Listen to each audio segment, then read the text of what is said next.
Next we have neutrophils and macrophages. So these are phagocytic cells. Phagocytic means they can engulf. They used to engulf the pathogens or the bacteria. So their mode of fighting will be they used to engulf the pathogens or the bacteria. Neutrophils are present in circulating blood. So this will be present in our blood. They have a characteristic multi-lobed nucleus and granules in the cytoplasm. So the nucleus is multi-lobed. Many lobes are present in the nucleus, and granules in the cytoplasm is present, and thus these are called as granulocytes. Another example of granulocytes are the eosinophils and basophils. So neutrophil, basophil and eosinophil, these three are granulocytes. Another cell which is present in the blood is the monocyte. So monocyte is also present in our blood. The monocyte, they migrate into the tissue from the blood and become macrophage. So these monocytes, they will migrate into the tissue from the blood and they will become macrophages. The macrophages, these are large cells characterized by extensive cytoplasm having many vacuoles, and these are also highly phagocytic cells. So we have seen two types of phagocytic cells, the neutrophils and macrophages. Macrophages, these are large cells and they have many cytoplasm in it with many vacuoles also. Extensive cytoplasm, like dense cytoplasm, and many vacuoles are also present, and these are also highly phagocytic.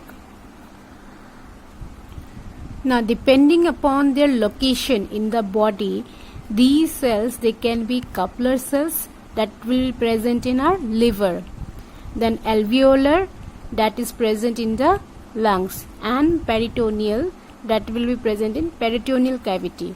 Peritoneal cavity, students, these are the tissues that covers most of the organs in the abdominal part. That is the abdominal region, that means the lower part of our body. These peritoneal tissues are present in that. So depending on their location in the body, they can be of different names is given to them. If it is present in lungs, it is called as Kupffer cells. If it is present in if it is present in liver, it is called as Kupffer cell. If it is present in our lungs, then it is called as alveolar. And if it is present in peritoneal cavity, that is the abdominal cavity and the pelvic region, then it is called as peritoneal macrophages. In general, the tissue macrophages are called histocytes. So the tissue macrophages, these are called as histiocytes. The macrophages, B lymphocyte and the dendritic cells, they can capture the antigen and present these to the T lymphocyte after processing. So these macrophages, then the B lymphocyte and the dendritic cells, all three, they can capture the antigen. Antigen means the foreign material, and they will then present these to the T lymphocyte for further processing.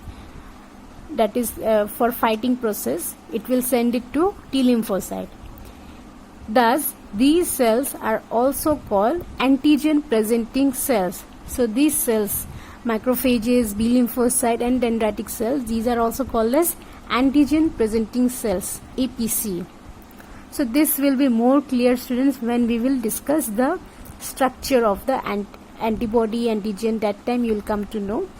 Till now, just you remember that these are called as APC because they will capture the antigen and they will present it to the T lymphocyte for further process.